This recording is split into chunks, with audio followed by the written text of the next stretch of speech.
matin, on va célébrer la vie de 10 personnes qui ont répondu à l'invitation de Jésus qui leur a dit « Viens et suis-moi ». On a 10 personnes qui ont dit oui à Jésus ce matin. Ces personnes vont se faire baptiser dans l'eau pour déclarer publiquement leur foi en Dieu et leur désir de suivre Jésus et de vivre l'Évangile de Jésus-Christ. J'aimerais vous parler ce matin de l'Évangile de Jésus. Là, j'ai plus ma petite TV pour voir ce qui se passe en arrière de moi. Fait qu'une fois de temps en temps, je vais tourner la tête. L'Évangile de Jésus, c'est quoi ça? Le mot Évangile le mot Évangile veut dire bonne nouvelle. Et si on dit l'Évangile de Jésus, ça veut dire bonne nouvelle du salut de Jésus-Christ. Il faut comprendre avant tout que Dieu est bon, juste, amour, et il est un Dieu saint aussi. Il est comme tout ça ensemble. Puis il faut comprendre que la Bible a dit de nous aussi dans Romains 3,10, « Il n'y a pas de juste parmi nous. » Dites donc l'autre phrase avec moi. Pas même pas un parmi nous est juste parmi nous. Et Romains 3,23 rajoute encore plus, toutes nous autres, toute la gang, on a péché et on est toute la gang privée de la gloire de Dieu. Est-ce que vous êtes contents d'être à l'église ce matin? Ça part l'Évangile de Jésus-Christ. Dieu est juste, bon, amour et saint. Et de l'autre côté, il y a une humanité, il y a des êtres humains qui sont juste une gang de pécheurs et perdus dans leur péché. Si Dieu est bon et juste et saint, qu'est-ce qu'il fait avec des pécheurs comme nous? Comment un Dieu juste peut-il pardonner des gens injustes et pécheurs et rester un Dieu juste à la fois? Comment un Dieu saint, ça veut dire un Dieu qui est pur, un Dieu qui déteste le mal et qui aime le bien, c'est ça qu'on parle de sainteté. Comment un Dieu saint peut-il appeler des gens injustes et pécheurs à devenir leurs amis, puis rester un Dieu saint en étant l'ami des pécheurs? Dieu est juste.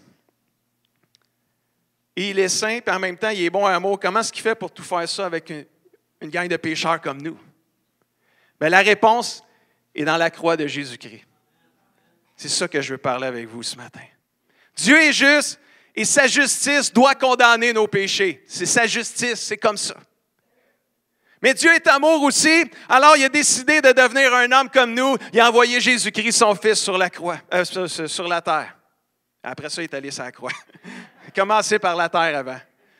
Dans son amour, il a envoyé Jésus sur la terre. Il était Dieu fait homme, il était Dieu et il était homme en même temps. Il a amené une vie parfaite sur la terre pendant 33 ans. Il est mort sur la croix en portant les péchés de l'humanité sur lui au complet. Et regardez bien le verset suivant qui va vous expliquer la justice de Dieu. Mais dans sa bonté, Dieu rend juste les pécheurs gratuitement. Comment est-ce qu'il y en a qui aiment les choses gratuites? Dieu rend les pécheurs gratuitement par Jésus-Christ. Il les libère du péché. Dieu a offert Jésus en sacrifice et par sa mort, le Christ, Jésus, obtient le pardon des péchés pour tous ceux qui vont croire en lui. On a-tu des gens qui croient en Jésus ce matin? Parce que Jésus a donné sa vie, Dieu a envoyé son Fils Jésus. Jésus a donné sa vie et est mort sur la croix. Par sa mort sur la croix, Jésus obtient le pardon des péchés alors que ça aurait été impossible pour nous de l'avoir. Ainsi, en faisant ça, Dieu, en envoyant son Fils Jésus mourir sur la croix, et tous ceux qui croiraient en lui, Dieu a voulu montrer qu'il est toujours un Dieu juste, même en pardonnant les péchés de l'humanité. Il veut à la fois non seulement lui-même être juste, mais il veut rendre juste tous ceux qui vont croire en Jésus. Je vous invite à croire en Jésus ce matin. Croyez pas dans la religion, croyez pas dans toutes les religions, croyez dans Jésus qui est mort sur la croix pour vous ce matin.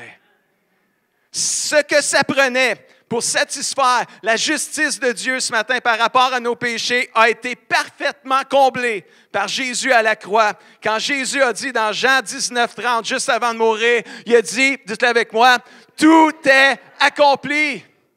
Et là, après ça, il est mort. Ça a juste duré 3 jours, la mort, par exemple. Il est ressuscité. Jésus a payé le prix, mes amis, pour que nous puissions être sauvés et libérés d'une condamnation que nous méritions par nos péchés. La colère de Dieu qui devait tomber sur nous est tombée sur Jésus. Jésus a payé le salaire du péché qui était la mort pour nous en mourant sur la croix, avec tous nos péchés sur lui, toutes nos maladies, tout le kit. Package deal au complet. 3 jours après sa mort, il est ressuscité. Maintenant, il est assis à la droite de Dieu. Et tous ceux qui croient en lui et se repentent de leurs péchés obtiennent la vie éternelle et une nouvelle vie sur cette terre à tout jamais. Jésus a dit dans Jean 14,6, c'est important. Jésus a dit, c'est moi qui suis le chemin, la vérité et la vie. On ne vient pas au Père, on ne vient au Père, à Dieu le Père, qu'en passant par moi. Et dans 1 Timothée 2,5, ça dit un peu la même chose. Car il n'y a qu'un seul Dieu et un seul intermédiaire entre Dieu et l'humanité. Et cet intermédiaire-là, c'est Jésus-Christ. Si tu veux aller à Dieu, tu n'as pas le choix, il faut que tu passes par Jésus. Ce n'est pas par Marie, ce n'est pas par tous les saints qui existent sur la terre. Tu as une seule option pour aller à Dieu, puis c'est par Jésus-Christ. Si tu veux être pardonné de tes péchés, libéré de tes péchés, sauvé pour l'éternité, puis avoir la vie éternelle, tu n'as pas le choix. Il faut que tu passes par Jésus. Il faut que tu crois dans ce que Jésus a fait sur la croix il y a plus de 2000 ans. C'est une question de foi, mes amis. Et la Bible dit, c'est par la grâce, c'est un cadeau que Dieu nous fait, mais c'est par le moyen de la foi en Jésus qu'on est sauvé. Pas par nos bonnes œuvres non plus. Jésus nous dit ce matin, il dit, le moment est arrivé, Marc 1,15. Et le royaume de Dieu est proche. Repentez-vous, changez d'attitude et croyez à la bonne nouvelle. Et on rajoute dans Actes 17,30, sans tenir compte des temps d'ignorance. Dieu annonce maintenant à tous les êtres humains, partout où ils se trouvent, incluant Saint-Hyacinthe ici, que ces gens-là doivent se repentir, c'est-à-dire changer d'attitude, changer de vie. Afin d'être sauvés, mes amis, Jésus appelle tous les êtres humains à se repentir de leurs péchés, c'est-à-dire changer d'attitude, de comportement et à croire dans l'Évangile, qui est la bonne nouvelle de Jésus. Se repentir, c'est quoi? Se repentir et changer d'attitude implique un changement de cœur et de pensée. Bref, ça implique un changement de vie. Autrement dit, là, ça implique un U-turn. Tu t'en allais au nord, puis tu as fait un face-à-face avec Jésus parce que tu t'en allais pas à la bonne place. Fait que tu as fait un U-turn, tu as reviré de bord, puis là, tu t'en vas au sud vers Jésus, vers le ciel. Tu t'en allais à une éternité sans Dieu qui était l'enfer. Puis tu as rencontré Jésus, tu as dit oui à Jésus, tu as décidé de suivre Jésus comme nos 10 personnes ce matin l'ont fait. Ça a fait quoi? Ça a fait un U-turn. Puis là, tu t'en vas au ciel pour l'éternité avec Jésus. C'est ça la repentance. Quand tu te repens, il y a un changement, il y a un changement de cœur, il y a un U-turn qui se fait dans ta vie. Un demi-tour en français. Mais je trouve que U-turn, c'est meilleur. Il y a un changement au niveau du cœur, un changement au niveau des pensées. Et quand le cœur est changé, les pensées sont changées, mais il y a un changement au niveau de nos paroles, il y a un changement au niveau de nos actions. On est juste différents, on n'est plus les mêmes. Si vous avez dit oui à Jésus, vous êtes devenu un enfant de Dieu, vous êtes repenti de vos péchés, votre vie a changé, c'est très possible que quelqu'un vous ait dit « Qu'est-ce qui est arrivé avec toi? On ne te reconnaît plus! » C'est ça la repentance. Tu as changé, tu n'es plus la même personne. Puis j'ai un super exemple à vous montrer, juste avant qu'on y aille dans les eaux du baptême. Dans la Bible, on a un exemple extraordinaire de vraiment quelqu'un qui a fait un 180 degrés, un U-turn dans sa vie. Puis il s'appelle, nous on le connaît sur l'apôtre Paul. Mais avant qu'il s'appelle Paul, il s'appelait Saul. C'est le même. Fait que je vais l'appeler Saul parce que c'est avec Saul qu'on commence. Et la Bible dit dans Acte 9, 1 à 2, la Bible dit, pendant ce temps, Saul, qui est devenu Paul, qui a écrit la moitié du Nouveau Testament, mais Saul, qu'est-ce qu'il pense là, dans cette période-là? Là? Il n'est pas chrétien. Là. Pendant ce temps-là, Saul, mais je vais me mêler parce que je suis habitué avec Paul d'habitude. Saul ne pense qu'à menacer et à faire mourir les disciples du Seigneur, les disciples de Jésus, les chrétiens de Jésus. Puis là, il s'en va voir les autorités. Pour verset 2, il demande des lettres pour les chefs juifs de Damas. Alors, si Saul trouve des gens à Damas, parce que c'est là qu'il s'en allait, des hommes ou des femmes qui suivent le chemin de Jésus, qui croient dans la bonne nouvelle de Jésus, il pourra les arrêter, les emmener à Jérusalem, puis les faire souffrir. Ça, là, c'est Paul, il est comme ça, là. Son état de cœur, son état d'esprit est bien décrit ici. Il pense qu'à menacer et faire mourir les chrétiens qui aiment Jésus et qui croient en lui. Il a même reçu la permission. Il a poussé l'audace, là, à même demander la permission des autorités de la ville de Damas pour pouvoir arrêter les chrétiens qui proclament leur foi en Jésus-Christ. C'est comme ça qu'il pense quand il s'en va à Damas. Il pense de même. Son état de cœur est comme ça, là. Il s'en va pour arrêter les chrétiens, les faire souffrir, puis les faire mourir. S'il faut, on va se rendre jusque-là. Paul. Saul, il n'aime pas Jésus. Dans l'histoire que je suis en train de vous lire, là, il n'aime pas Jésus. Il n'aime pas les chrétiens qui aiment Jésus. Il trouve que c'est une secte qu'il faut éliminer, ça presse. C'est comme ça qu'il pense. Son état de cœur et son état de pensée était comme ça quand il se met en route. Alors, on continue à lire notre histoire parce que là, Paul, il a eu sa lettre, il a eu la permission, c'est parfait, j'ai la permission, j'ai la liberté d'arrêter tous les chrétiens que je rencontre à Damas. Fait que Paul, il s'en va, puis il part, puis il est en chemin. Acte 9, versets 3 et 4, ça continue. Et comme il est en chemin et qu'il approche de Damas, il n'était pas rendu encore à Damas, mais il s'en venait, il était tout proche. Là. Il était comme à Belœil pour nous autres. Là. Puis là, il est rendu à Belœil. Et là, dites-le avec moi, tout d'un coup. On va dire encore, 1, 2, 3. Tout d'un coup. Oh, vous êtes là un matin. Wow, c'est vrai. Moi, il y a des enfants qui poussent en arrière de vous autres. Là. Tout d'un coup. Mes amis, je crois dans cette salle qu'il y a des gens qui vont vivre un moment qu'on va appeler tout d'un coup aujourd'hui. Peut-être que tu écoutes ce message-là par Internet et c'est peut-être ton tout d'un coup que tu vas vivre maintenant. Il y a des gens qui ont besoin de vivre un tout d'un coup. Tout d'un coup, Paul s'en allait. Il s'en allait pourquoi? Faire souffrir les chrétiens. Il s'en allait pour arrêter des chrétiens. C'est dans l'état, c'est dans ses pensées. Son cœur était là. Il n'aimait pas Jésus, il ne croyait pas en Jésus. Puis si tu croyais en Jésus, il voulait se débarrasser de toi. Et tout d'un coup, alors qu'il s'en allait faire ça, tout d'un coup, il a fait un face-à-face avec Jésus. C'est pour ça que je dis qu'il y a des gens, peut-être ce matin, tu vas faire ton tout d'un coup, c'est aujourd'hui, le 29 septembre 2019. Tout d'un coup, une lumière vient du ciel, resplendit comme une éclair autour de lui. C'est ça qui est arrivé. Tout d'un coup, il y a une lumière qui est arrivée. Et là, il est tombé par terre et il a entendu une voix. Là, il ne voyait plus rien, la lumière l'aveuglait. Il a entendu une voix qui lui disait, « Saul, Saul, pourquoi me persécutes-tu ou pourquoi me fais-tu souffrir? » Puis là, Saul, il ne sait pas c'est qui parle, il ne voit plus rien, il est aveuglé par la lumière. Il dit, « Seigneur, c'est qui t'es? Je ne te connais pas, je ne te vois pas, je ne te reconnais pas. » La voix répond, « Je suis Jésus, c'est moi que tu fais souffrir. » Ouch! Sur ce chemin, Saul fait une rencontre inattendue avec Jésus, le ressuscité, au travers d'une lumière qui le rend aveugle. Et au verset 6, la Bible dit, tremblant et saisi d'effroi, il dit, « Seigneur, qu'est-ce que tu veux que je fasse? Je ne sais vraiment pas quoi faire. Là. Tu me pognes. Là. Je suis cassé. Là. J'ai les jambes cassées. Là. Je suis sur le choc. Là. Je m'en allais faire souffrir les chrétiens qui t'aiment. Là. » Puis là, il rencontre le Jésus qui faisait souffrir. Oh, quelle rencontre! Quel face-à-face! Qu'est-ce qu'il faut que je fasse? Puis là, le Seigneur, il dit, tu vas te lever, tu vas entrer dans la ville, puis on va te dire quoi faire. Mais là, il est aveuglé par la lumière, puis la Bible dit que pendant 3 jours, il est resté aveugle, puis dans ces 3 jours-là, il était tellement sous le choc qu'il n'a pas mangé, il n'a pas bu pendant 3 jours, il était aveugle, et là, il ne pouvait même pas se rendre à Damas, il ne voyait plus rien. Alors, ça, il a pris un guide pour le conduire. Et là, il y a un guide qui l'a conduit vers Damas. Mais pendant que le guide le conduisait vers Damas, puis qu'il avait les yeux aveuglés, mais Dieu, lui, est allé parler à un homme qui s'appelait Ananias. Puis là, il a dit à Ananias d'aller dans une telle maison à Damas, puis d'aller prier pour un homme qui s'appelle Saul, puis lui dire une parole prophétique qui était pour être un prédicateur de la bonne nouvelle, qui était pour prêcher la bonne nouvelle à toutes les nations.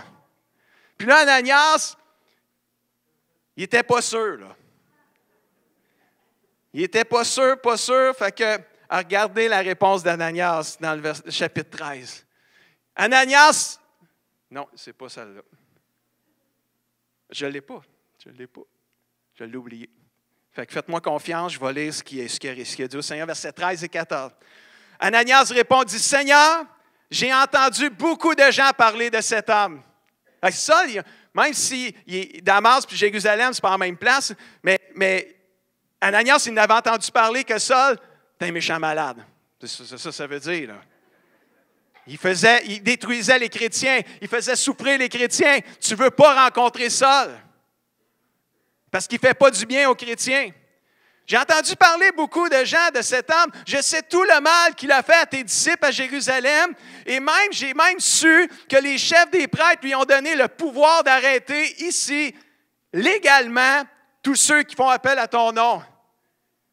Ça s'est même rendu aux gens de Damas. Ils savaient que Saul s'en venait, là. Puis là, Ananias, il dit au Seigneur, il dit, tu t'es-tu trompé de gars, là? C'est-tu vraiment Saul qui s'appelle? Parce que ce Saul-là, pas sûr, là. Il ne s'en vient pas ici pour prêcher la bonne nouvelle, là. Tu comprends-tu? Le suivez-vous, là? Saul s'en allait avec la pensée de faire souffrir les chrétiens. C'était là qu'il s'en allait. Mais Ananias, il ne sait pas qu'il a rencontré Saul, là. Mais Dieu, il dit à Ananias, il dit, OK. Après avoir négocié avec Dieu, Ananias, il a finalement obéi à Dieu, puis il a dit, écoute, je l'ai rencontré sur le chemin de Damas, tu peux y aller, il est sauvé, inquiète-toi pas, il ne vous fera pas mal. Fait que la Bible dit au verset 17, Ananias part et arrive dans la maison. Il pose les mains sur la tête de Saul en lui disant, Saul, mon frère. Ananias, il a cru ce que Dieu lui avait dit. Il a dit, Saul, mon frère, c'est le Seigneur qui m'envoie. C'est ce Jésus qui s'est montré à toi sur la route où tu marchais. Il m'envoie pour que tu recouvres la vue et que tu sois rempli du Saint-Esprit. Et à ce moment-là, après avoir prié pour lui, la Bible dit qu'il y a des sortes d'écailles qui ont tombé des yeux de Saul et il a recouvert la vue, il s'est levé, il a été baptisé. Alléluia. Aujourd'hui, on a 10 personnes qui ont dit oui à Jésus, qui vont se lever, qui vont se faire baptiser pour proclamer que Jésus est le Fils de Dieu. Alléluia. Et la Bible dit, après qu'il s'est fait baptiser, Acte 9, 20, la Bible dit, aussitôt, il se met à annoncer dans les maisons de prière des Juifs. C'est quoi qu'il annonce? Jésus est le Fils de Dieu. Alléluia. 3 jours. Pas 3 ans d'école biblique plus tard. 3 jours plus tard. Il s'en allait tuer, faire souffrir les chrétiens. Il rencontre Jésus. 3 jours plus tard, Jésus est le Fils de Dieu. Puis là, les chrétiens, ils l'écoutent, puis ils disent, non, il délire. Non, non, on ne comprend pas. Y a-tu vraiment changé ou c'est une manigance pour essayer de nous attirer vers lui, puis après ça, il va nous rentrer dedans? Mais la Bible dit au verset 22, quand ils voient là, qu'ils sont insécures, mais Saul, il parle avec encore plus d'assurance. Puis là, il prouve que Jésus, c'est le Messie. En 3 jours, là. Et les Juifs qui habitent Damas ne savent juste plus quoi y répondre. Ils sont juste complètement « wow ». Ils sont sous le choc, ils sont étonnés.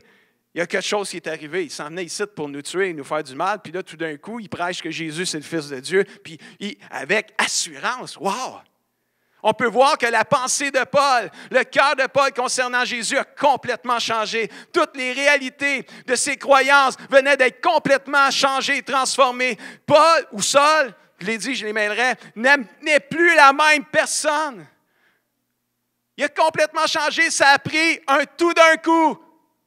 Ça a pris une lumière ça a pris une rencontre avec Jésus. Alléluia. C'est ça que ça prend à tous les êtres humains sur cette terre. Une rencontre avec Jésus peut tout changer. Alléluia.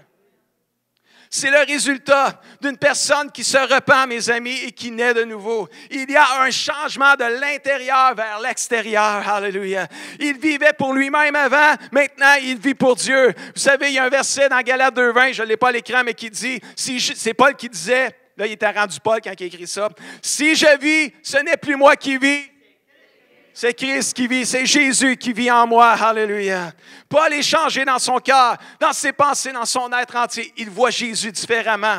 Le même Jésus qui le faisait souffrir est maintenant celui pour qui il est prêt à souffrir, à prêcher, à annoncer partout autour de lui. Ça, c'est puissant, mes amis. Là. C'est très puissant.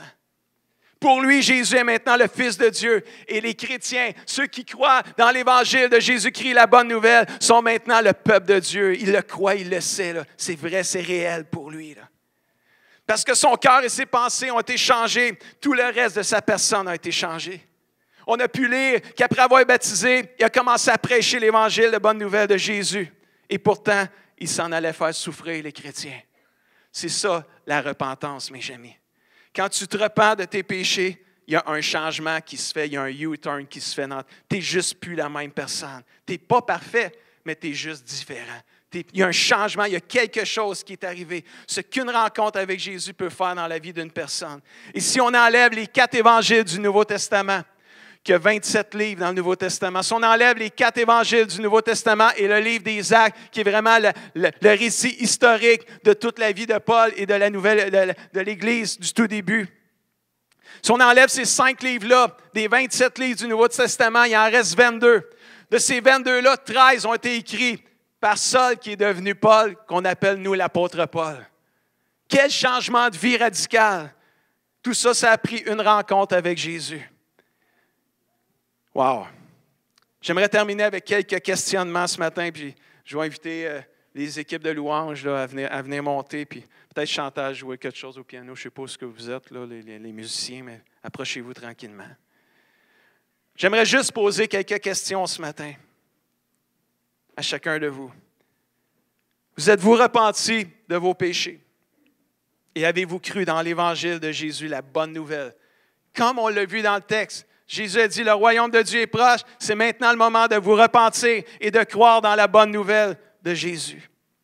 Avez-vous cru en Jésus? Vous êtes-vous repenti de vos péchés? Si oui, est-ce que vos pensées et votre cœur ont été changés?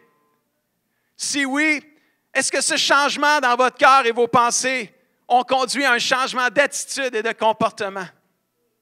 Est-ce que les péchés que vous aimiez avant de dire oui à Jésus, les haïssez-vous maintenant? La sainteté, c'est-à-dire aimer le bien et haïr le mal, cette sainteté que vous ignoriez avant de dire oui à Jésus, la désirez-vous pour vos vies maintenant?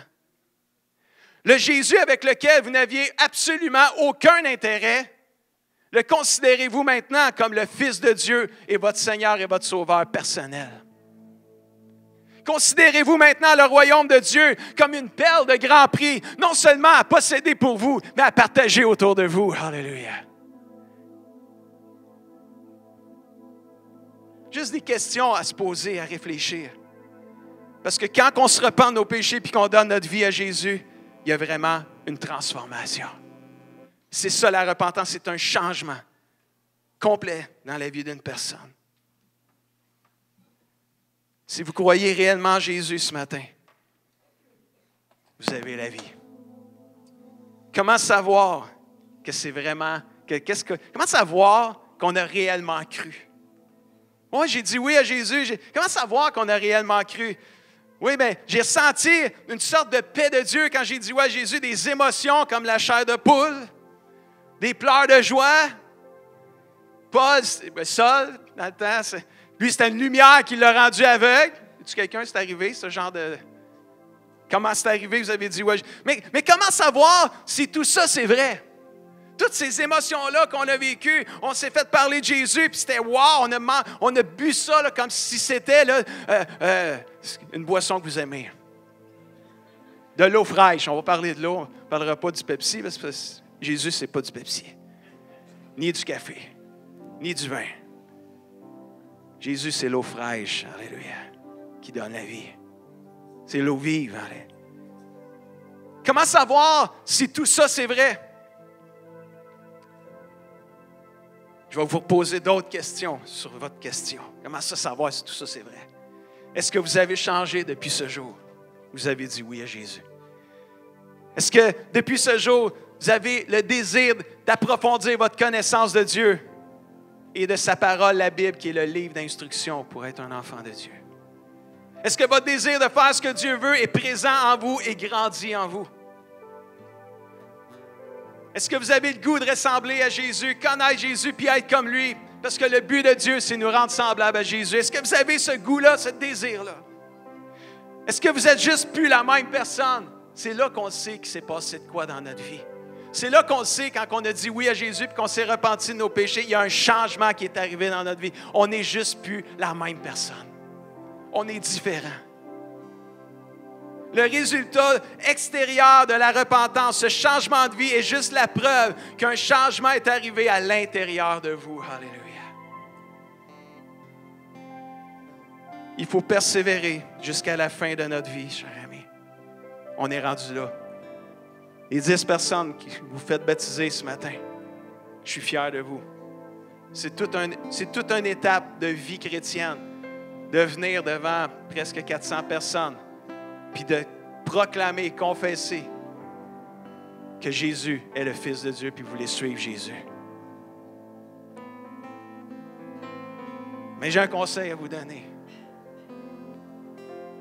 Maintenant, ce n'est pas la fin, c'est le début. Il faut persévérer jusqu'à la fin. Il faut se rendre jusqu'au bout. Il ne faut pas lâcher. La vie chrétienne, elle amène ses hauts et ses bas, ses épreuves, son lot de souffrance. Mais gardez toujours que Jésus, c'est le Fils de Dieu. Jésus ne vous lâchera pas. Lâchez-les pas. Alléluia. Puis là, je regarde nos 10 personnes qui se font baptiser, puis je leur dis persévérer, mais je parle à tout le monde aussi en même temps. Lâchez pas, vous autres non plus. C'est pas le temps de lâcher. On a commencé, il faut se rendre jusqu'au bout.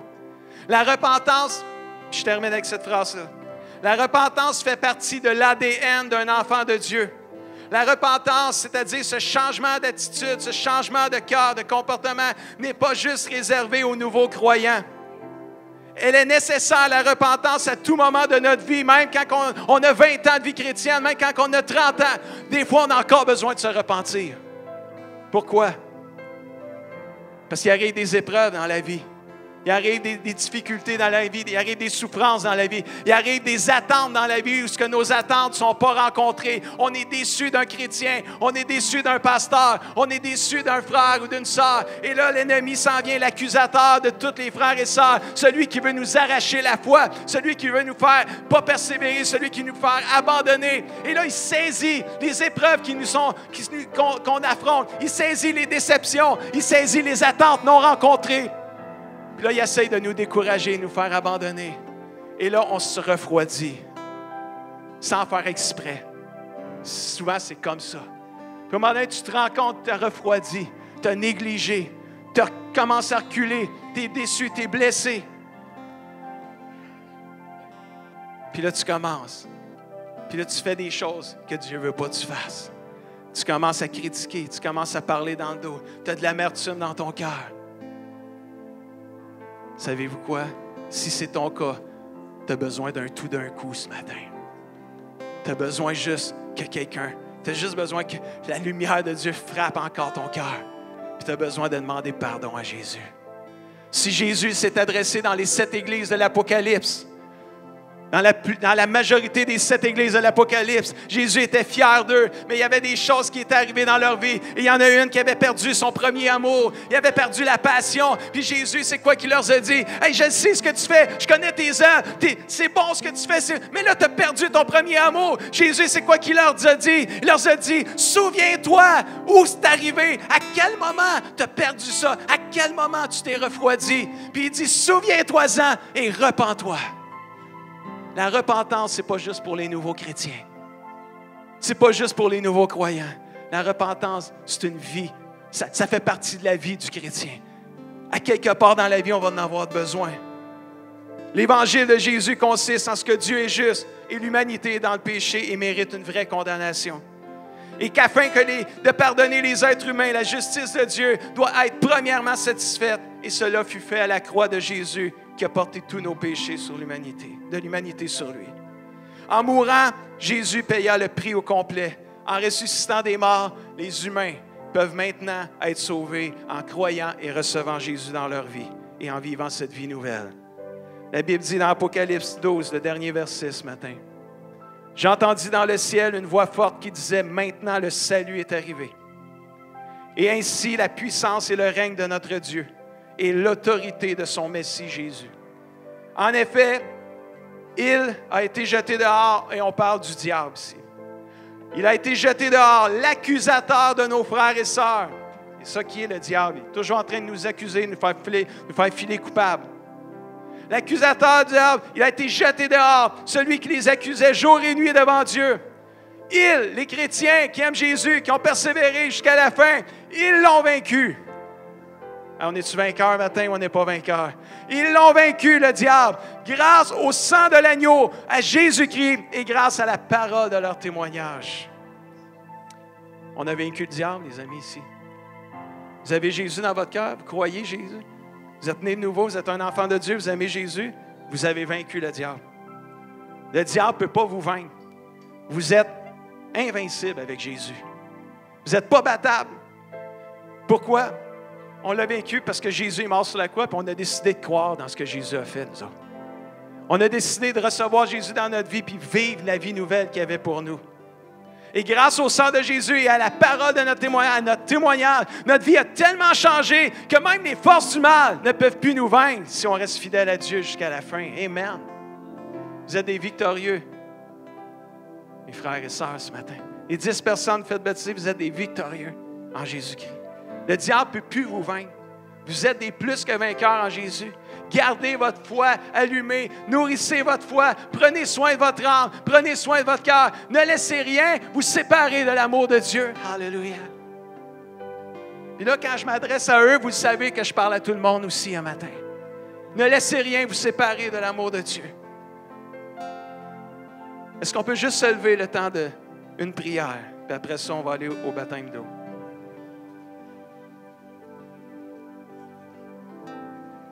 J'aimerais faire une prière pour vous ce matin. Pour tous ceux qui aimeraient devenir un enfant de Dieu ce matin.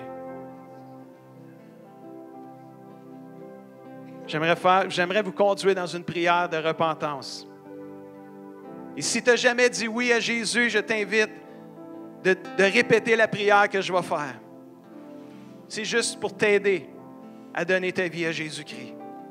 Des fois, on ne sait pas trop comment le dire. On va le dire avec notre cœur ce matin. Je vais vous conduire dedans. Je vais inviter l'Église au complet à prier à haute voix, à répéter après moi. Mais tous ceux ici dans cette salle que vous n'avez jamais donné votre vie à Jésus, vous étiez comme Paul, vous êtes arrivés ici, puis vous êtes dit, il n'y en a pas un ici qui va me faire sauver ici. Il n'y en a pas un qui va me faire croire que Jésus est vraiment mort sur la croix. Je ne crée pas là-dedans, ces affaires-là. Peut-être que vous êtes arrivés avec cet état de cœur-là, cet état de pensée-là. Puis tout d'un coup, il y a un petit jeune qui prêchait en avant, puis il s'est mis à parler de Jésus-Christ et de la croix. Puis là, il y a quelque chose en dedans de votre cœur qui bouille, puis qui dit, pense que c'est vrai cette affaire-là. Tu as le goût tu sens que Dieu t'appelle à toi. Tu ne comprends peut-être pas tout, mais un matin, tu as compris que juste par Jésus que tu peux être sauvé. Je t'invite à répéter cette prière. J'invite l'Église à répéter avec moi. Dieu, je sais que je suis un pécheur.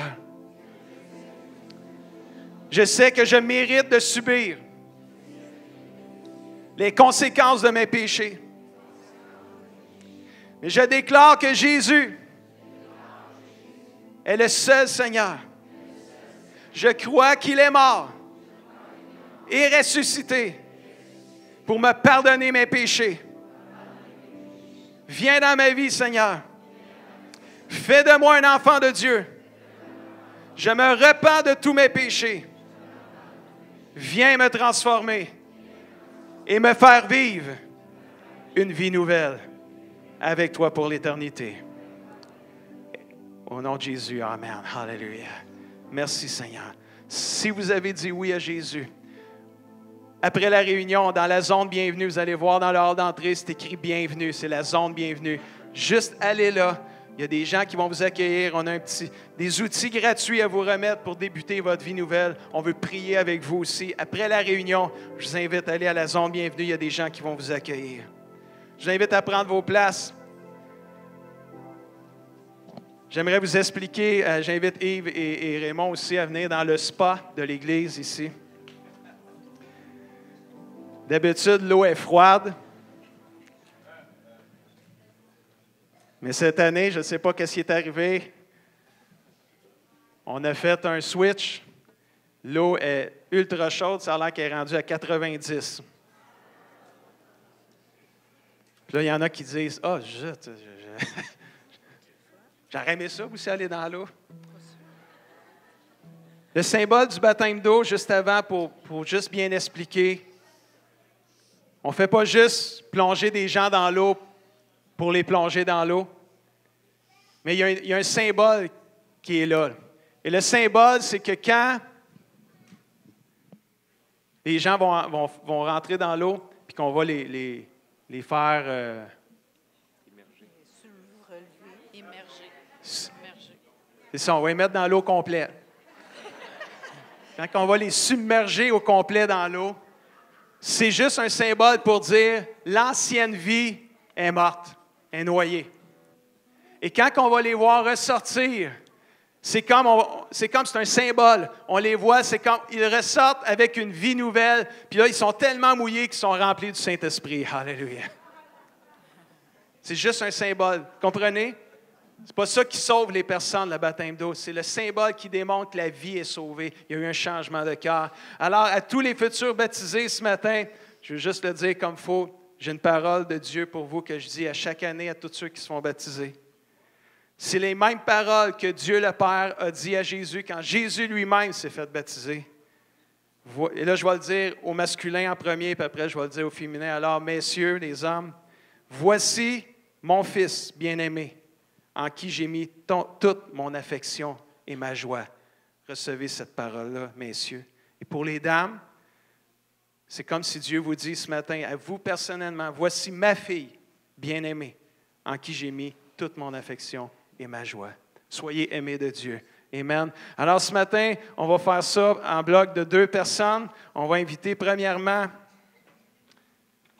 Anne Baudry et Nathanaël Rodier à s'approcher. Est-ce qu'on peut les accueillir?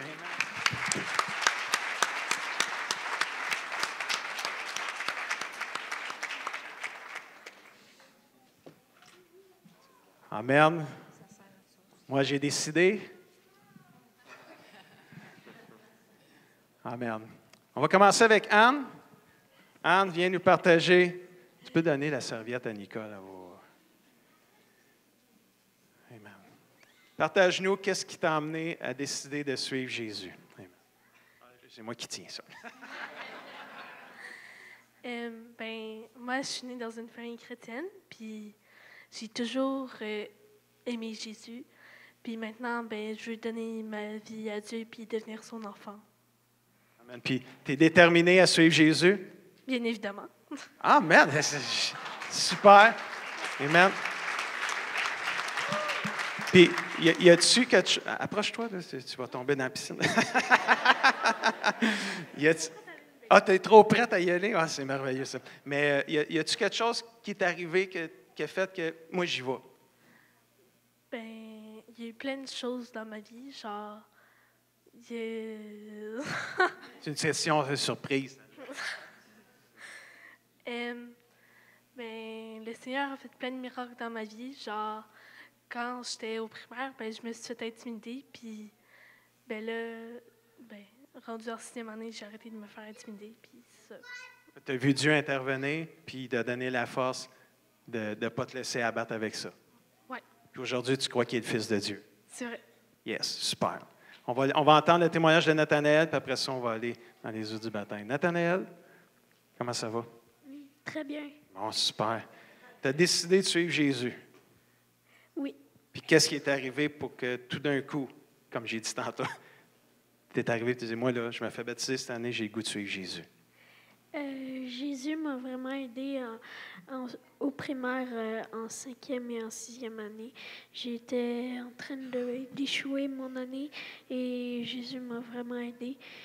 Toute ma famille a prié pour moi, puis j'ai réussi mon année. Et je me fais baptiser pour le suivre et pour le remercier de ce qu'il lui a fait. Wow! Super ça! Super ça! Amen! Dieu agit pour toi. On a prié, puis Dieu est intervenu, puis il t'a donné la force de réussir. C'est super ça. C'est vraiment merveilleux, mais je veux dire quoi, Anne? Tu as quelque chose de spécial sur ta vie, Anne. Ça fait plusieurs fois que je te vois. Tu as la joie du Seigneur, elle est évidente sur ta vie. Dieu a un plan merveilleux pour toi. Dieu a un plan merveilleux aussi pour toi, Nathanaël. Tu es un jeune homme, Dieu va te protéger, Dieu va te garder. Laisse-toi pas intimider toi non plus. Quand on est jeune, des fois on se fait intimider. Tu es un plus qu'un vainqueur en Jésus-Christ. Puis Dieu veut se servir de toi aussi. Amen. On va commencer avec Anne. Après ça, ça va être Nathanaël. Juste aller vers Nicole. Et vous pouvez suivre avec l'écran. Je ne sais pas si on peut peut-être, Jérémy ou Patrick, fermer les petits spots ici, que ce soit...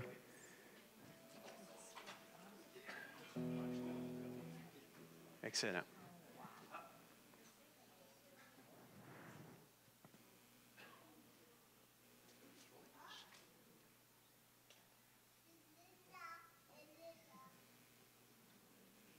Anne, sur ta déclaration de foi, nous voulons te baptiser au nom du Père, du Fils et du Saint-Esprit. Amen.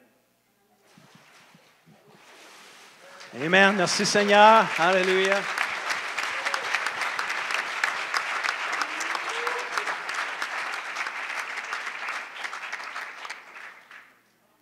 Bravo Anne.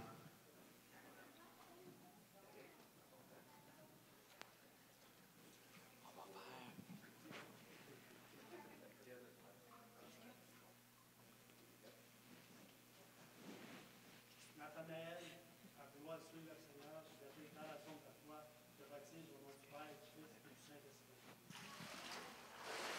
Amen. Quel bonheur, Jésus m'a sauvé. Quel bonheur, Jésus m'a sauvé. Quel bonheur, Jésus m'a sauvé. Oh, gloire et alléluia, Jésus m'a sauvé. Encore une fois. Satan m'avait lié, Jésus m'a libéré. Satan m'avait lié, Jésus m'a libéré. Satan m'avait lié, Jésus m'a libéré. Oh, gloire et alléluia, Jésus m'a sauvé.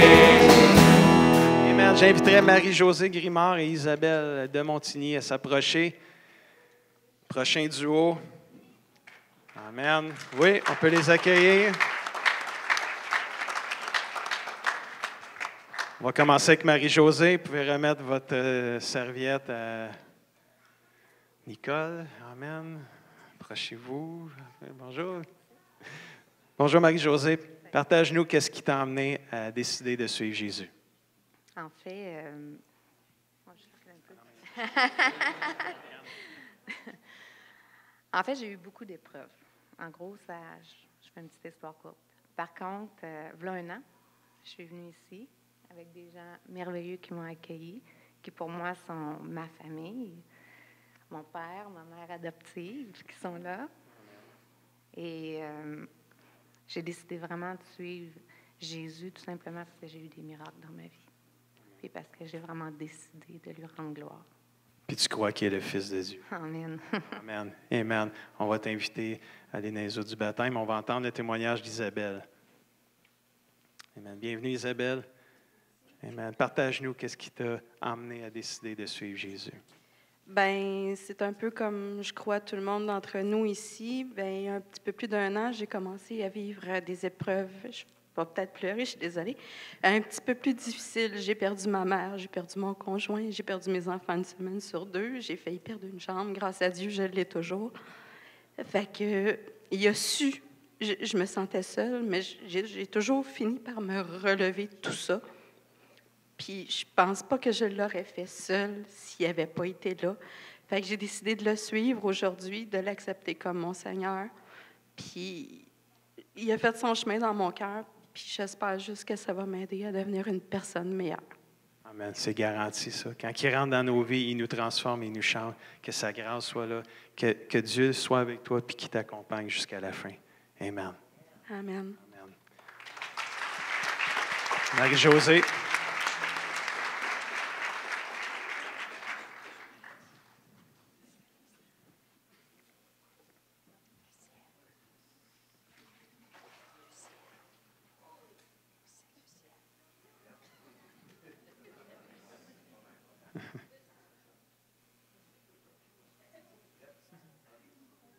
Marie-Josée, sur la déclaration de foi, nous voulons te baptiser au nom du Père, du Fils et du Saint-Esprit.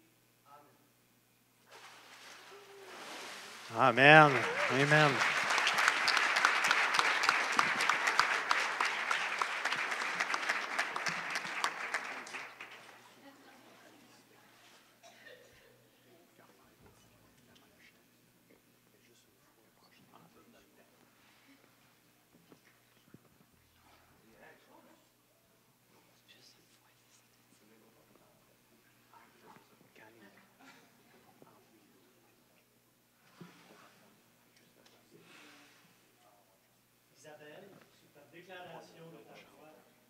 baptise au nom du Père et du Fils et du Saint-Esprit.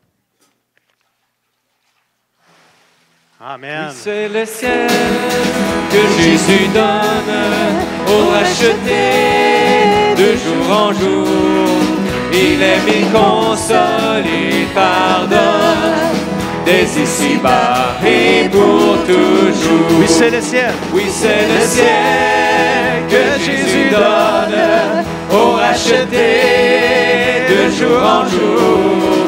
Il aime, il console, il pardonne, dès ici-bas et pour toujours. On va inviter Rosanne Lucier et Micheline Villemur à s'approcher. Amen et amen.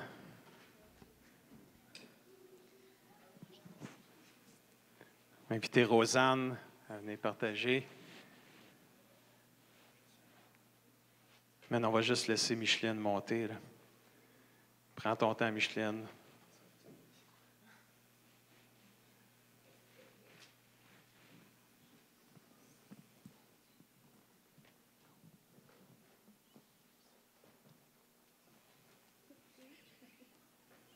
T'es équipée, hein, Micheline? Là, Amen. Rosanne, partage-nous qu'est-ce que le Seigneur a fait pour toi, qu'est-ce qui t'amène à te faire baptiser dans l'eau. Il y a eu un temps que je me suis sentie pas très bien. Je suis atteinte d'une maladie. Je me suis tournée vers le Seigneur et je lui dis merci, Seigneur, à chaque fois que la maladie se manifeste, il me ramène à la vie. Oui, j'accepte le Seigneurie du Christ dans ma vie et que je rejette celle de Satan et je m'engage volontairement à suivre le Seigneur. Wow! Bien dit, bien dit. Merci. Bienvenue dans la famille de Dieu. Amen. Micheline, viens me voir. Attends un peu, Rosanne. Attends un petit peu. Moi, j'aime ça du monde ici. Déterminé. Je suis déterminé. Oui. Micheline, partage-nous. Qu'est-ce qui t'amène? Moi, ça fait pas longtemps que je fais partie de votre famille. J'ai rencontré quelqu'un pendant une période difficile, mais je vais la nommer, je l'aime tellement, Cécile Chang.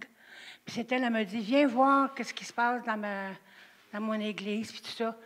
Fait que j'ai embarqué tout de suite. J'ai senti la chaleur là, du Seigneur, tout ça. Puis moi, qu'est-ce que j'aime aussi, c'est les chants. Les chants, c'est bon. Puis aussi, pourquoi que je veux me faire baptiser? Pendant cette année-là, ça fait juste comme 1 an et demi que je suis avec vous autres, mais j'ai senti l'appel.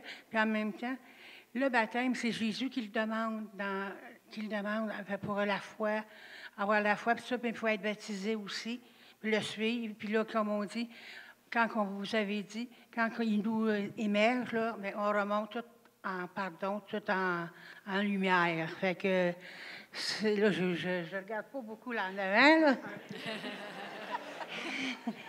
Mais c'est ça, là, puis je suis comblée avec vous autres, avec le Seigneur, c'est certain.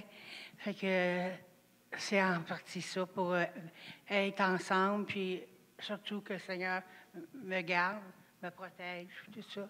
Tu es prête à le suivre jusqu'au bout? Oui. Tu crois que Jésus est le Fils de Dieu? Oui, certain. Yes, super. On va aller dans les eaux du baptême. Oui, on va Rosanne en premier, puis après, ça va être toi.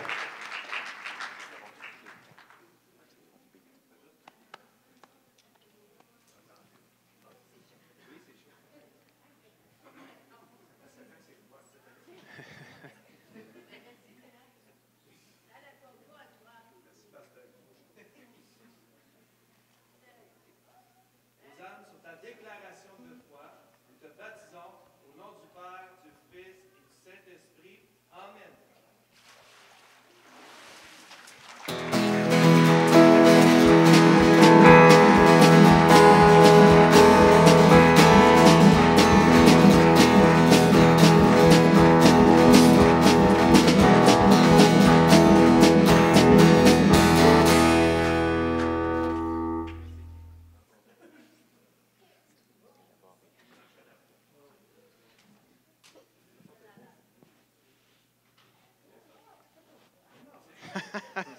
Elle dit qu'il n'est pas trop froide.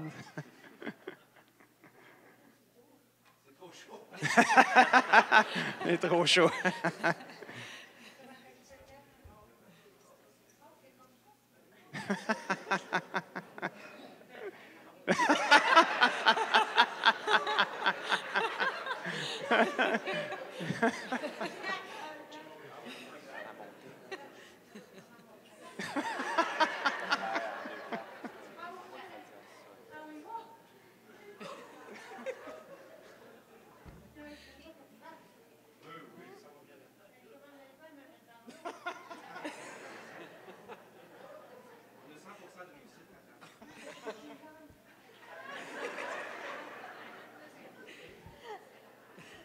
Micheline, sur ta déclaration de ta foi, à vouloir suivre le Seigneur, le baptise au nom du Père, du Fils et du Saint-Esprit.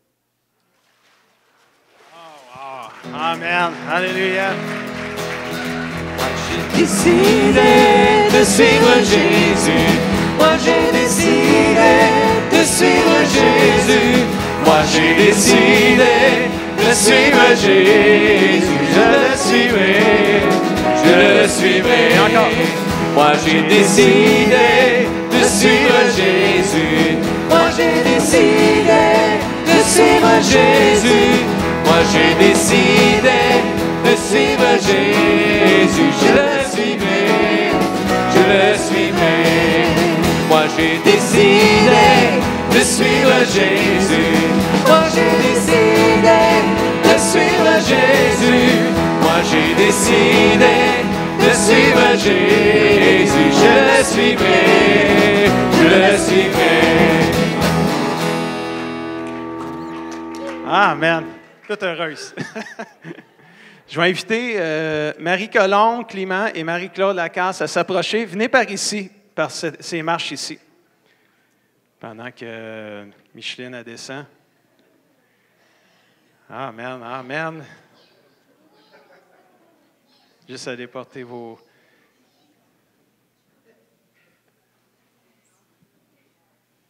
On va inviter Marie-Colombe en premier. Marie-Colombe, partage-nous qu'est-ce qui t'amène à dire oui à Jésus, puis pourquoi tu veux te faire baptiser aujourd'hui. Moi, je veux être baptisée aujourd'hui parce que je veux suivre Jésus, je veux être à son service tout en le servant. Puis, c'est ça. Puis, y a-tu quelque chose qui est arrivé, t'as dit, le déclic, il a dit, moi, là, j'ai décidé de suivre Jésus. J'ai un témoignage dont je vais vous faire part. Bien, c'est un peu personnel, là, mais ça... il y a quelque temps de cela, j'ai fait 2 semaines, c'est-à-dire 2 semaines, à chaque jour, j'avais des songes. Le premier jour, c'était vraiment un jour spécial là, dans le songe.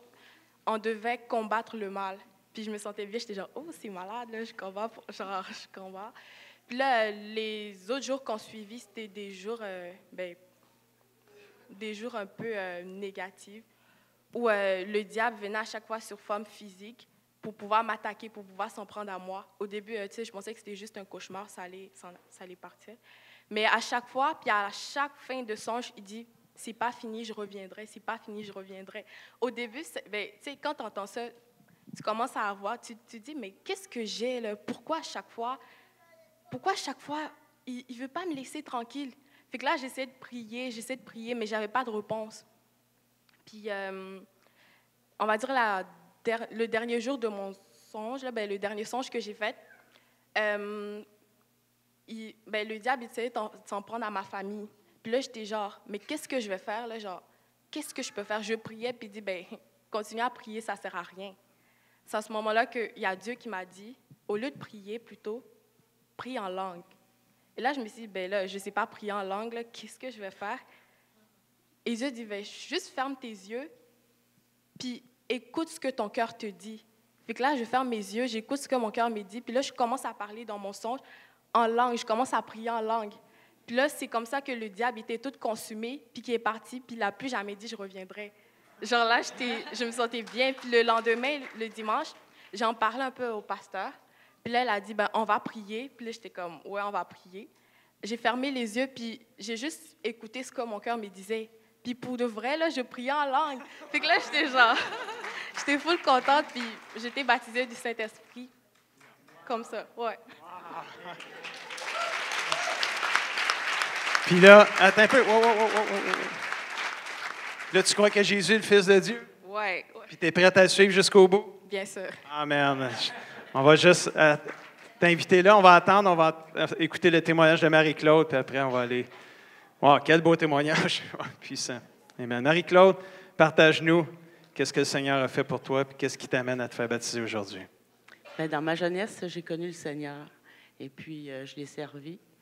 Et puis, par des déceptions, un peu comme vous avez dit tantôt, par des petits compromis, des petites choses qui ont l'air anodines, à un moment donné, je me suis ramassée éloignée de lui.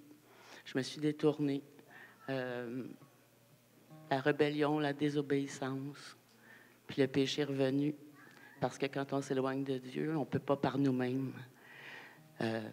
Puis, malgré ces années-là d'éloignement, même si j'ai été infidèle, lui, il est resté fidèle parce qu'il m'a quand même gardé, malgré toutes les niaiseries que j'ai pu faire. Et aujourd'hui, je veux lui donner toute ma vie, mourir à ma chair, à ma vie, puis le suivre pour le restant de mes jours. Puis je veux déclarer qu'il est le Fils de Dieu, qui est mort et ressuscité, puis qui revient. Yes! Super! Amen! Alléluia! Oh, pas de suite. Parce qu'Isabelle, pas Isabelle, mais Marie-Claude, ce matin, ton témoignage est un encouragement que des fois, on peut dévier, on peut trébucher, on peut même se retirer, mais on peut revenir aussi. Ça, c'est l'espoir qu'on a en Jésus-Christ. Amen. Dieu est fidèle. Amen. On va inviter Marie Colombe à descendre dans les eaux du baptême. Oh, Dieu est bon. Y a-t-il quelqu'un qui veut le déclarer? Dieu est bon? Amen.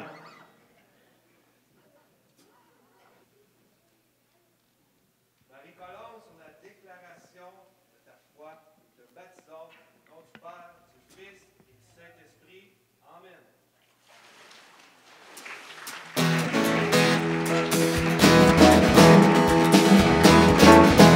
Amen.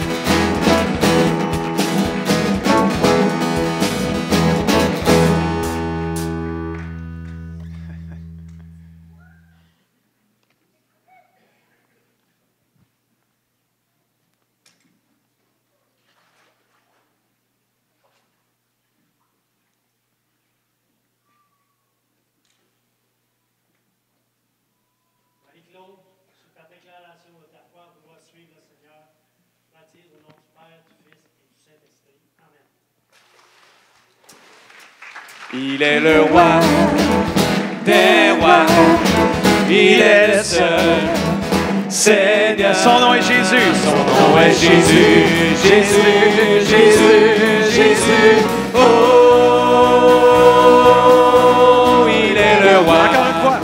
Il est le roi des rois, il est le seul Seigneur. Son nom est Jésus, Jésus, Jésus, Jésus.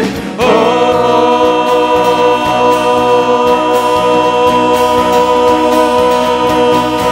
il est le roi. Amen. On a gardé pour le dessert Robert Guérin et Michel Sévigny. Est-ce qu'on peut les accueillir, nos deux derniers candidats ce matin? Amen.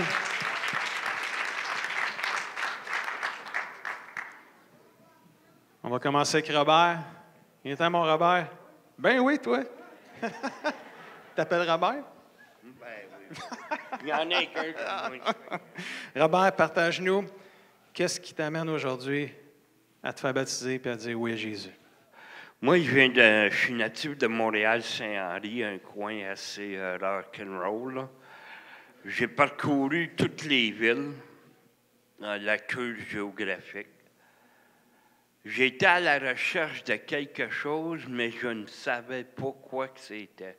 Quelque chose d'amour, quelque chose de puissant, là.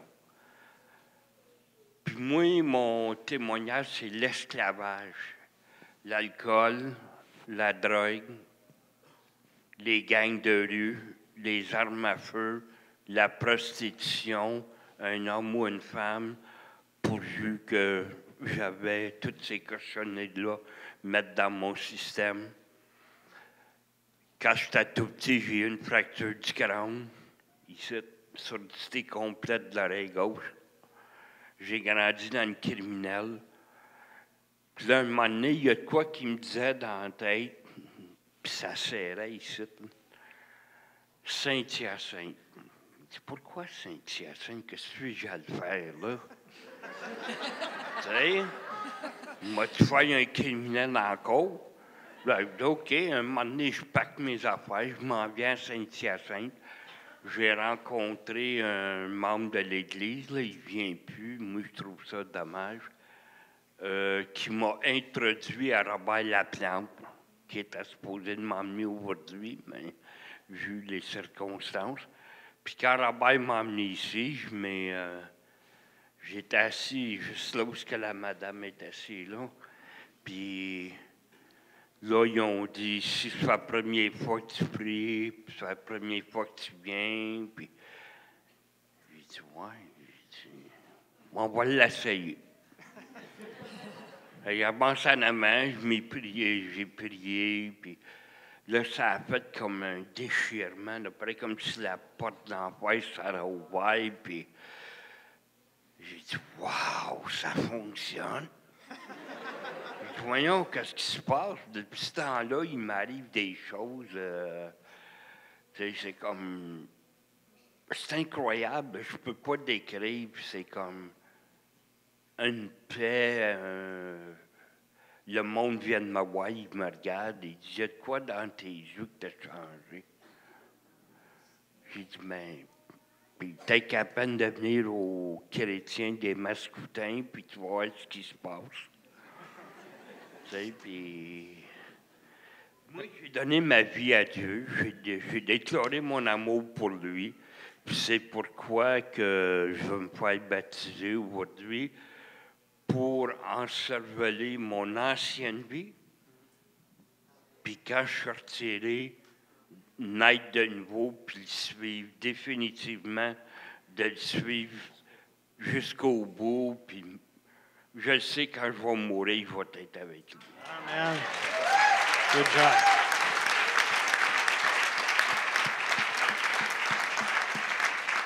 On va inviter Michel à s'approcher. Viens-t'en, Michel. Notre dernier candidat ce matin. Michel, partage-nous qu'est-ce que le Seigneur a fait pour toi et qu'est-ce qui t'amène à dire oui à Jésus puis te faire baptiser aujourd'hui. Moi, j'ai les émotions ici, là. Fait que j'espère que l'Église a un budget pour les Kleenex. Moi, je vais vous situer parce que ça fait presque 1 an que je viens à l'Église. Moi, j'ai accepté le Seigneur dans un pénitencier fédéral en 1982. Et puis, j'ai été libéré en 1983. J'ai été baptisé avec un pasteur dans un lac à Saint-Jérôme avec Julie Harel, au chalet de Julie Harel. Et puis, mais je n'ai pas vraiment compris la signification du baptême. Parce que je prenais encore de la boisson, je fumais un joint de pote, puis j'avais des chums qui n'étaient pas dans le Seigneur. C'est comme si tu n'avais pas vraiment changé. C'est ça, c'est comme si je n'avais pas vraiment changé. À un moment donné, la vie a continué, je me suis ramassé au pénitencier encore. J'ai suivi le Seigneur d'une certaine façon au pénitencier parce qu'on a des pasteurs. Et puis, j'ai ressorti. Puis moi, j'ai fait comme un plongeur olympique. J'ai plongé dans ma vie. J'ai plongé pendant 35 ans de ma vie. Mes frères, mes sœurs, pendant 35 ans de ma vie. J'ai plongé. Quand j'étais en train de me noyer, le Seigneur venait me chercher, puis il me sortait. Je le suivais 3 mois, 6 mois, 2 mois.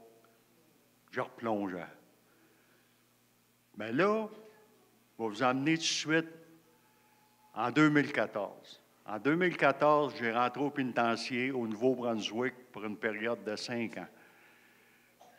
J'ai fait mon 5 ans plein. J'ai sorti au mois d'octobre, le 22 octobre 2018. Et puis moi, là, quand j'ai été au pénitencier, j'ai crié au Seigneur, « Seigneur, Je le sais que je t'appartiens, je suis ton enfant. Je le sais, Seigneur, que j'ai des fautes, Seigneur, mais tu m'as soutenu, Seigneur. Tu as été fidèle, Seigneur, durant ces 35 ans-là, Seigneur. Tu n'as pas permis, Seigneur, que je meure, Seigneur. Ben, j'aurais pu mourir. Moi, le Seigneur m'a ranimé 2 fois dans ma vie.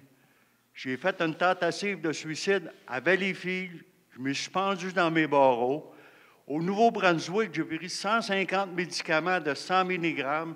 J'ai été dans le coma. Le Seigneur m'a sorti parce qu'il m'a ranimé. Le Seigneur est assez fidèle qu'il ne voulait pas que je m'en aille, parce qu'il y a des projets pour moi.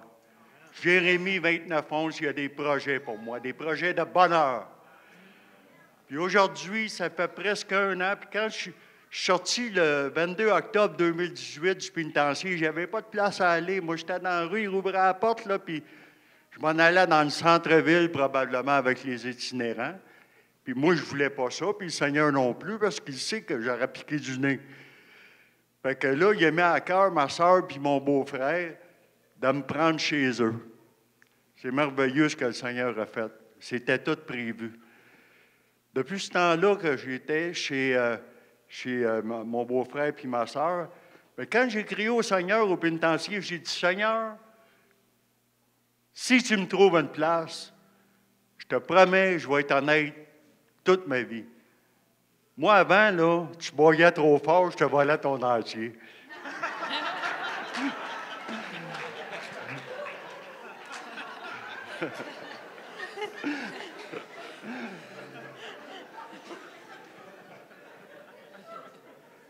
Fait que là, depuis que je suis sorti, depuis le mois d'octobre, le Seigneur le sait, j'ai vraiment été honnête. Mais là, il restait des choses dans ma vie. Avant, je plongeais, mais là, j'ai saucé à grosse orteil. Parce que ça arrivait à l'occasion que j'ai pris 2-3 bières. Mais je n'ai pas fait de gaffe. Mais là, l'important, c'est que moi, je vais au compagnon de la foi depuis que je viens à l'Église. J'ai été assez humble pour dire à mes frères, mes sœurs, aux compagnons de la foi, j'ai bu. Puis c'était bon parce qu'ils ont tous prié pour moi. Ils priaient pour moi dans ce temps-là. Mais là, le 19 septembre 2019, un mercredi, il est arrivé une grosse épreuve dans ma vie, une grosse blessure. Puis l'ennemi, il est venu me chercher, là, lui. Lui, l'ennemi, il voulait, là, vraiment, là. J'ai parti vers le dépanneur, toi. Et puis, j'ai dit, je vais en virer toute une à soir. Parce que là, ça va pas bien. Mais le Seigneur ne l'a pas permis, j'ai reviré de bord. J'ai rien pris. Absolument aucune boisson. Mais là, le mercredi, j'ai rencontré le pasteur le mardi. Il a prié pour moi. Puis le mercredi, je m'en vais dans le centre-ville. J'ai été une demi-heure devant le dépanneur ami. Seigneur, je te demande pardon, Seigneur, je m'en vais me chercher 3 bières. Fait que là, je prends mes 3 bières, je m'en vais où est Jean Coutu, c'est une table de pique-nique, je prends mes bières. Il arrive des gars qui fument du pot, puis tout ça. Là, ils s'en allent. Là, je crie au Seigneur, Seigneur, je ne veux plus vivre ça. Mais le Seigneur a permis que j'aille dans les blessures que j'ai eues depuis l'âge de 14 ans, même 10 ans. Il m'a tout montré mes blessures, le Seigneur, puis il m'a tout montré ce qui me faisait boire. À ce moment-là, j'ai été délivré totalement. Bien, totalement. J'ai vomi, là. Moi, je suis un gars que quand je prends un coup, je suis jamais malade. J'ai vomi, j'ai pris 3 bières, j'en ai vomi 6. Ça sentait, là, la pourriture. Fait que là, cette semaine, je vais au centre-ville le mercredi. Je passe devant le marché à Bonami. Fait que là, je rentre là, je dis, bon, on va aller me chercher un bon Gatorade. Là, je prends l'autre bord, parce que moi, le frigidaire à bière, je sais qu'il est là, hein. Fait que là, je prends l'autre bord, je fais le tour, pas de Gatorade, toi. Ah, là, je suis déçu, mais là, je continue, j'arrive devant le frigidaire à bière, le Gatorade est d'un bord, puis la bière est sur l'autre. Il prend un Gatorade, je dis merci Seigneur. Fait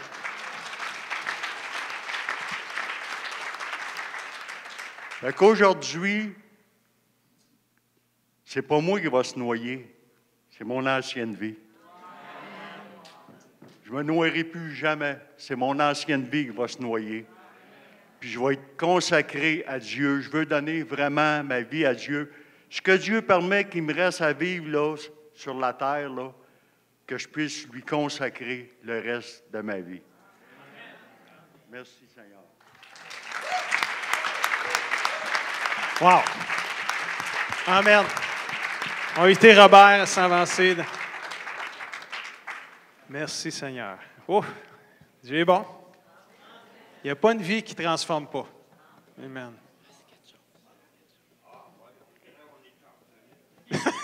Il dit, on dirait qu'on est en Floride. Sur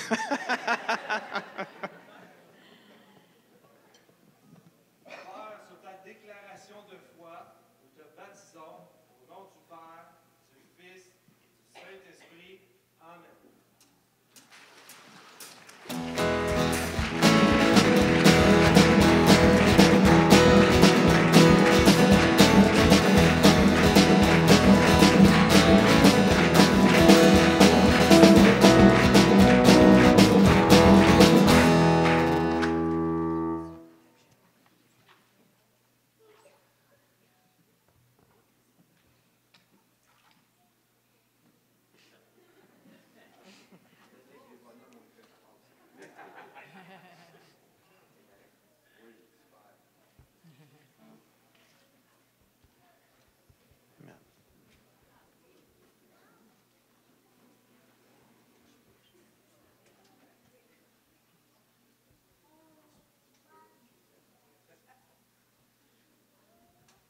Michel, sur ta déclaration de ta foi, à vouloir suivre le Seigneur, te baptisons au nom du Père, du Fils et du Saint-Esprit.